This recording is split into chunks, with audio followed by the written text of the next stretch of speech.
السلام علیکم۔ امید ہے آپ سب خیریت سے ہوں گے۔ پیش خدمت ہے ناول بے لباس محبت ایپیسوڈ 10۔ ریما حیرت زدہ آنکھوں سے دیکھنے لگی۔ دانیال کی ایک مٹھ کے برابر داڑھی بڑھی ہوئی تھی اور اس کے چہرے میں انٹریکشن تو ویسے ہی تھی، پر اس داڑھی نے اس کے چہرے کو اور حسین کر دیا تھا۔ سر پر رومال باندھا ہوا تھا اور عربی کی طرح ایک سفید جبہ پہنا ہوا تھا۔ ریما اب تک پھٹی آنکھوں سے دیکھ رہی تھی۔ اس کے مائنڈ میں ہزاروں سوال شکوے آنے لگے کہ وہ اچانک یہاں کیسے، وہ بھی اتنے سالوں بعد۔ لیکن پھر ایک خیال آیا، وہ سب ختم کر چکی تھی۔ وہ بن سوال کیے گرتے آنسوؤں کے ساتھ فوراً اٹھی اور جانے لگی۔ اس کا دل چاہ رہا تھا کہ دانیال سے سوال کرے، گلہ کرے، شکوہ کرے، لیکن وہ اب کسی کی امانت تھی اور اس میں وہ خیانت نہیں چاہتی تھی۔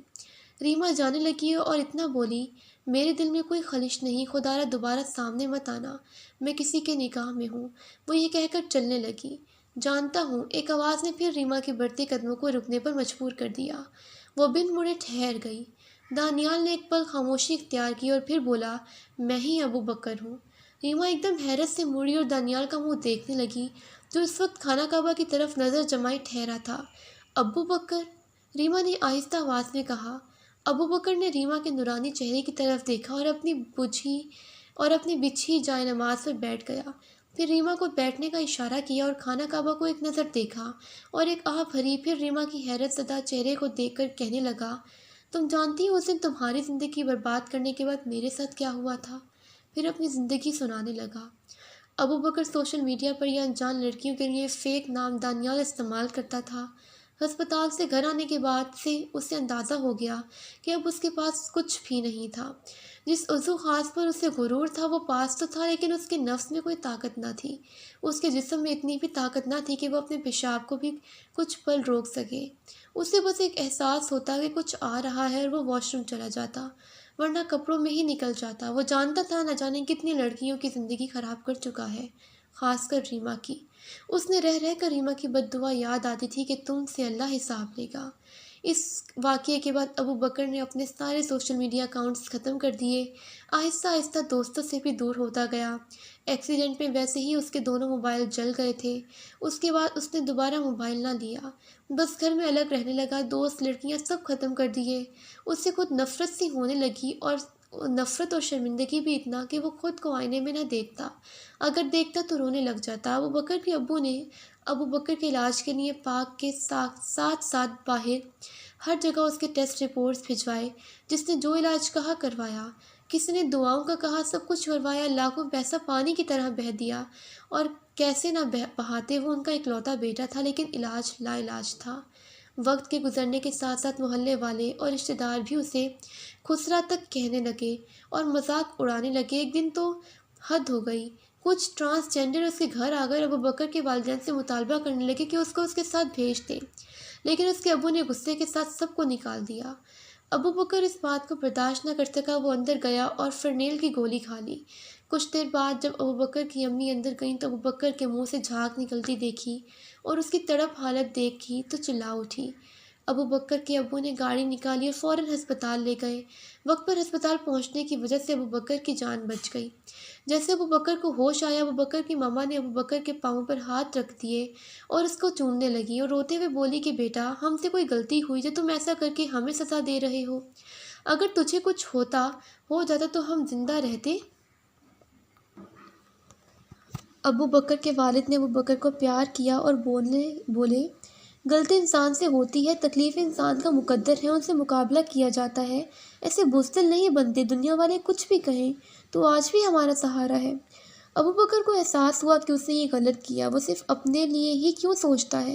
پھر اس نے ارادہ کیا کہ آئندہ ایسا کوئی قدم نہیں اٹھائے گا، بلکہ اب وہ اپنی زندگی کو اللہ کے راستے پر ڈھال دے گا۔ وقت کے ساتھ ساتھ اب اس نے پنجگانہ نماز پڑھنا شروع کر دی اور خود کو مصروف رکھنے کے لیے حفظ کرنا شروع کر دیا۔ ابو بکر سارا دن مسجد میں وقت گزارتا، نہ کسی سے ملتا نہ بات کرتا۔ اب اس کا ایک ٹارگٹ تھا، حافظ قرآن بننا۔ ابو بکر کی آواز ویسے ہی ماشاءاللہ پیاری تھی، تو اس کے استاد اسے کرت کے ساتھ قرآن پڑھواتے۔ جیسے جیسے وہ قرآن کو حفظ کرنے لگا، اس کا شوق اور بڑھنے لگا، اور 2 سال میں اس نے قرآن کو حفظ کر لیا۔ حافظ قرآن بننے کے بعد ابو بکر کے استاد نے اسے عالم بننے کا مشورہ دیا، کیونکہ اس عمر میں بہت کم لوگ اتنا جلدی حفظ کرتے ہیں، اور خود ابو بکر کا مقصد سیدھے راہ پر چلنا تھا، اور اس کے لیے علم کا اور ہونا ضروری تھا، اور ویسے بھی اس کے پاس کرنے کو کچھ نہ تھا، تو وہ جلد ہی عالم بننے کی کلاس لینے لگا اور خود بھی فارغ ٹائم قرآن پاک کے ترجمے کا مطالعہ کرنے لگا۔ وہ ان 2 سے 3 سالوں میں ریما کو نہ بھول سکا۔ اکثر خواب میں اور خیال میں ریما کی بات یاد آتی۔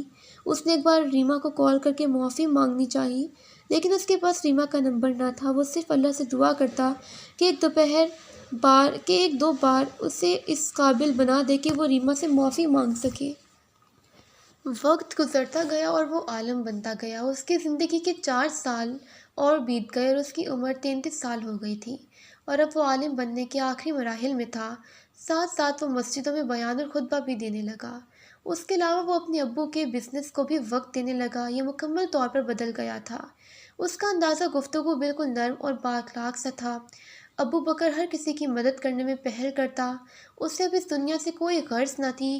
کا وقت تھا، وہ معمول کی طرح پیدل مسجد سے بیان کر کے واپس آ رہا تھا کہ اس کا گلا اچانک خشک ہونے لگا اور شدید پیاس لگنے لگی۔ اسے پتا تھا کہ اگلے موڑ میں کچھ فاصلے پر ایک دکان ہے۔ وہ آگے بڑھنے لگا کہ اچانک اسے پیچھے سے کسی نے صدا دی۔ اس نے مڑ کر دیکھا تو ایک فقیر تھا۔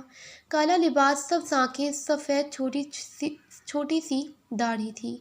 لباس کافی گندا تھا۔ ہاتھ میں ایک پیالہ تھا جس میں صاف شفاف پانی تھا۔ ابو بکر فقیر کی صدا سن کر مڑا اور اس کے قریب گیا اور جیب میں ہاتھ ڈال کر کچھ نکالنے لگا۔ فقیر نے دیکھا اور ہنسا اور بولا، نہ پتر نہ، میں لینے نہیں آیا، تجھے دینے آیا ہوں، لے گا۔ یہ کہہ کر اس نے پیالے کی طرف آنکھوں کا اشارہ کیا اور پھر ہنستے ہوئے بولا، بہت پیاس لگی ہے نا تجھے، لے یہ پی۔ یہ کہہ کر اس نے پیالہ بڑھا دیا۔ ابو بکر نے جیسے پیالہ پکڑا وہ اور پانی پینے کا ارادہ کرنے لگا ہی تھا کہ فقیر نے منہ بھر کر اندر تھوک دیا اور ابو بکر کی طرف دیکھا اور سنجیدہ ہو کر بولا، اب پی اپنے گناہوں کو۔ ابو بکر اس کی گول آنکھوں میں دیکھ رہا تھا۔ فقیر کی بات سن کر اس کا جسم ٹھنڈا سا پڑنے لگا۔ ابو بکر نے پیالہ تو تھام لیا تھا لیکن اسے بالکل پیاس نہ تھی۔ اس کی زندگی میں ہزاروں فقراء آئے لیکن سب نے کچھ مانگا تھا، کوئی دینے نہ آیا تھا۔ ابو بکر کی آنکھیں نم ہونے لگیں۔ وہ سمجھ گیا کہ وہ اس تھوک کو دیکھ کر اپنے غلیظ کاموں اور پیاس کو یاد کرنے لگا اور آسمان کی طرف دیکھنے لگا اور گرتے آنسوؤں کے ساتھ دل میں کہنے لگا، اے اللہ، بس تو مجھ سے راضی ہو جا، اور بیٹھ کر پانی کا پیالہ پینے لگا۔ ابو بکر نے پیالہ خالی کر دیا۔ وہ زاروں قطع رونے لگا۔ اسے ایسا لگا جیسے آج اس نے اپنی گند کو چاٹا ہو اور اب اس کا من صاف ہوا ہو۔ فقیر نے ایک نظر آسمان کی طرف دیکھا اور قہقہہ لگا کے ہوئے بولا، واہ رے مالک، ادھر وہ کامیاب، ادھر یہ کامیاب۔ پھر ابو بکر کے پاس بیٹھا اور اس کے سر پر ہاتھ پھیرا اور بولا، پتر، میں کو مارنا بڑا اوکھا ہے، تو اس امتحان میں پاس ہے۔ ابو بکر روتے ہوئے فقیر کے گلے لگ گیا اور بولا، بابا، میں بہت برا ہوں، میری میل ختم ہی نہیں ہوتی۔ فقیر نے ایک آہ بھری اور بولا، پتر، امتحان تے ابھی اور بھی باقی ہے۔ وہ اس کے چہرے کو دیکھتے ہوئے پھر بولا، اچھا کیا چاہتا ہے تو؟ ابو بکر نے چہرے کو صاف کیا اور ایک لمبا سانس لیا، پھر ایک مسکرا کر بولا، بابا، رب کو منانا ہے۔ فقیر نے فوراً جواب دیا، تو اس کے بندے کو منا۔ پھر کہا، راستہ تیرے پاس ہے، بس پہچاننا تجھے خود ہے۔ یہ کہہ کر فقیر اٹھا اور ساتھ ابو بکر کا بھی اٹھایا اور اس کا ہاتھ پکڑے اس کے چہرے پر پھونک ماری اور بولا، جا، تیری روگ دور کر دیا، جا جا، اب چلا جا بابا۔ دوسری طرف چل دیا اور ابو بکر دوسری طرف۔ کچھ قدم آگے جا کر ابو بکر نے پیچھے دیکھا، وہ وہاں کوئی نہیں تھا۔ وہ حیران ہوا، پیچھے کی طرف آیا، بھاگا، ادھر ادھر دیکھا، لیکن دور دور تک وہاں کوئی نہ تھا۔ گھر پہنچتے ہی ابو بکر کو تیز بخار کے ساتھ ناف والی جگہ پر تیز شدید درد ہونے لگا، اتنا شدید کہ وہ بے ہوش ہونے لگا۔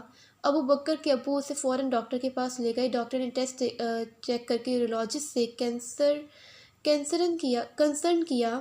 ڈاکٹر نے ارجنٹ آپریٹ کی پرمیشن مانگی، جس کی اجازت اس کے ابو نے دے دی۔ جب آپریٹ ہو گیا تو ڈاکٹر صاحب حیران تھے کہ جو پہلے ایکسیڈنٹ میں وینز ختم ہو چکی تھیں ان میں دوبارہ سرکولیشن سٹارٹ ہو چکی تھی۔ یہ کرشمہ تھا۔ انہوں نے ابو بکر اور اس کے والدین کو مبارکباد دی۔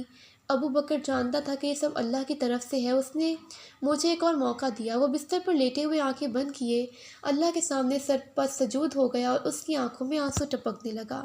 وہ جانتا تھا کہ وہ اس قابل اب بھی نہ تھا۔ ٹھیک ہونے کے بعد اس نے ریما کو تلاش کرنے کا ارادہ کر لیا۔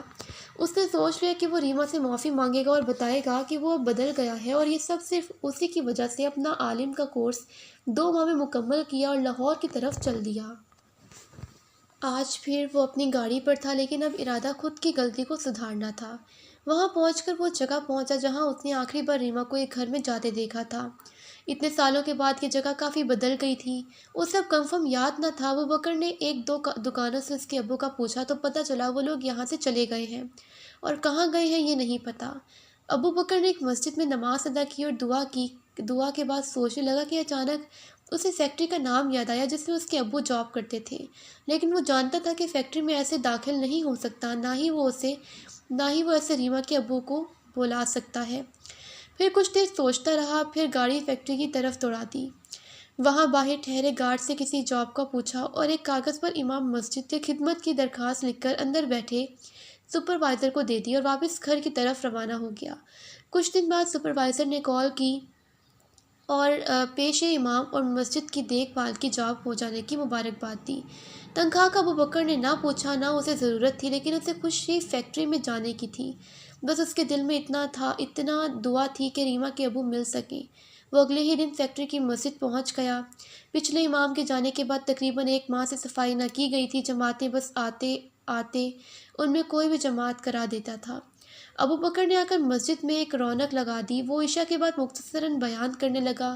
وہ فارغ وقت میں فیکٹری کے ملازمین سے ملتا، ان کو نماز کی تلقین کرتا۔ جہاں مسجد میں 2-4 لوگ آتے وہاں اب تعداد بڑھ گئی۔ ریما کے ابو ویسے تو اکثر مسجد کے قریب رہتے، ہر روز نماز پڑھتے تھے اور ابو بکر سے مصافحہ بھی کرتے، لیکن کبھی گفتگو نہ ہوئی۔ ایک بار ابو بکر مسجد میں بیٹھا قرت کے ساتھ تلاوت کر رہا تھا۔ ریما کے ابو کا گزر ہوا۔ ابو بکر کی قرت نے انہیں میسج کی مسجد کی طرف رجوع کر دیا۔ وہ وہاں جا کر بیٹھ گئی۔ رکوع کے بعد ابو بکر نے ایک مسکراہٹ سے سلام کیا اور گفتگو شروع کی۔ ریما کے ابو کو ابو بکر سے بات کرتے اچھا لگا اور باتوں ہی باتوں میں دل کا حال دینے لگا۔ لیکن باتیں سننے کے بعد ابو بکر کو اندازہ ہونے لگا کہ یہ ریما کے ابو ہیں اور ریما کی بات کر رہے ہیں۔ لیکن ابو بکر نے ریما کی شادی کا نہ پوچھا۔ اس کی آنکھوں آنسو بہنے لگے اور وہ دونوں ہاتھوں سے ریما کے ابو کے پاس پاؤں پکڑ کر زاروں قطار رونے لگا۔ ریما کے ابو یہ دیکھ کر حیران رہ گئے۔ ابو بکر کہنے لگا کہ وہ بد نصیب میں ہوں جس کی وجہ سے اس کی زندگی خراب ہوئی، اور پھر ابو بکر نے اسے ساری داستان سنائی۔ ریما کے ابو دانیال کا نام سن چکے تھے۔ جب ابو بکر نے بتایا کہ وہ دانیال بن کر اس کی زندگی میں آیا تھا تو ان کو یقین ہوا، لیکن داستان سننے کے بعد وہ خاموش ہو گئے، کیونکہ وہ سمجھ گئے تھے کہ اسے سبق مل چکا ہے اور اب وہ نیک راستے پر ہے۔ اور جب ابو بکر نے سنا کہ ریما کی شادی ابھی تک نہیں ہوئی تو اسے فقیر کی بات یاد آئی۔ یہ بھی اس کے لیے کرشمہ تھا۔ وہ شکر ادا کرنے لگا اور شادی کی درخواست کی، لیکن ریما کی مرضی جان کر۔ خط کے بعد ابو بکر نے ارادہ کر لیا کہ اب وہ نکاح کے بعد ہی اس کے سامنے جائے گا۔ لیکن جب ریما نے موبائل پر دانیال کے بارے میں بات کی تب وہ سمجھ گیا کہ اس کے دل میں کوئی خلش نہیں۔ اب وہ سرپرائز دینا چاہتا تھا جس میں ریما کے ماما بابا دونوں جانتے تھے، اور ارادہ کیا کہ عمرے کے بعد وہ وہیں سے ریما کے ساتھ زندگی کا سفر شروع کرے گا۔ ابو بکر نے ہی سب کے عمرے اور ہوٹل روم کا بندوبست کیا تھا۔ اس کا اپنا کمرہ بھی اسی ہی ہوٹل میں بک تھا جہاں ان کا بک کیا تھا، اور وہ خود ایک دن پہلے آیا تھا۔ ریما کو اب تک یقین نہ آ رہا تھا، لیکن وہ اس چہرے کو ایسا بدلا ہوا دیکھ کر مطمئن تھی۔ اب اس کے دل میں سکون سا تھا جیسے آج اسے اپنی منزل ملی ہو۔ وہ ابو بکر کی آنکھوں کو اپنی آنکھوں سے صاف کرنے لگی۔ جیسے ہی ریما کے ہاتھ ابو بکر کے چہرے سے لگا، دونوں کو ایک حقیقی محبت کا احساس ہوا۔ ابو بکر نے ریما کے دونوں ہاتھوں کو تھاما اور روتی آواز میں کہا، میں خود کو کبھی معاف نہیں کر پاتا اگر تم مجھے نہ ملتی۔ ریما کو ایک اطمینان سا تھا، وہ اللہ کا شکر ادا کرنے لگی۔ ابو بکر نے ریما کا ہاتھ تھاما اور طواف کرنے کے لیے نیچے لے آیا اور دونوں طواف کرنے لگے۔ پھر دونوں نے شکرانے کے نفل ادا کیے اور اس جگہ چل دیے جہاں ریما کے والدین تھے۔ عشاء کے بعد ابو بکر نے ریما اپنے ساتھ جانے کی اجازت چاہی۔ جیسے ہی اس کے ماما بابا نے انکار نہ کیا، ابو بکر نے اپنا کمرہ نفیس سا ڈیکوریٹ کر رکھا تھا۔ ریما کے پاس دلہن کا ڈریس تو نہ تھا، لیکن اس کے چہرے پر جو سکون تھا وہ اس وہ اس کی خوبصورتی کو نکھار رہا تھا۔ ریما ابو بکر کے ساتھ روم میں آ رہی تھی۔ وہ اپنی اسی منزل پر بہت خوش تھی کہ اللہ نے اسی انسان کو بدل کر اس کا نصیب بنایا جس کی وہ تمنا بھی نہ کر سکتی تھی۔ وہ جان گئی کہ بے شک وہ بہترین دینے والا ہے۔ وہ الحمدللہ کہتے ہوئے ایک قدم اٹھا رہی تھی اور ابو بکر کے ساتھ اپنی ازدواجی زندگی کی شروعات کے لیے تیار تھی۔ تو ناظرین، پھر ملتے ہیں ایک نئے ناول کے ساتھ۔ تب تک کے لیے اللہ حافظ۔